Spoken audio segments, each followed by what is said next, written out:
আসসালামু আলাইকুম। কেমন আছেন ভিউয়ার্স? আলহামদুলিল্লাহ, আমিও ভালো আছি। আজকে আমার ছাগলের বিষয়ে কিছু কথা বলতে আসছি। মানে আমার এই খাসি ছাগলটা এখন 2 দাঁত বয়স। আর ওইখানে আছে যে এটা আছে, মানে হিটে আসছে, এটা বিক্রি করব। এই দুইটাই বিক্রি করব আর কি। আজকে হাটে মানে নিয়ে যাব। হাটে নেওয়ারও কিছু ভিডিও দেখাবো ইনশাল্লাহ। হাটে নিয়ে গেছিলাম যে, মানে এখন এই যে দেখেন, একটু এই যে হাটে নিয়ে আসছিলাম। দেখুন হাট, এটা আমাদের কুটির হাট বাজার হাট। এখানে অনেক বড় হাট হয় প্রতি শনিবারে। এই দেখেন খাসিটার দাম হয়েছিল 15,000 টাকা।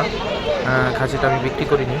খাসিটার আমার বিক্রি করবো 18,000 টাকা হলে বিক্রি করবো, এমন আশা আছে, আল্লাহ যদি চায়। আর ওই ছাগলটা আমি বিক্রি করে ফেলছি। ওই ছাগলটা 11,000 টাকা বিক্রি করছি, আলহামদুলিল্লাহ। দেখেন এই যে ছাগলটা দেখাবো, এইটা বিক্রি করে ফেলছি। এক ব্যাপারী নিচ্ছে, এটা 11,000 টাকা বিক্রি করছি। আসসালামু আলাইকুম।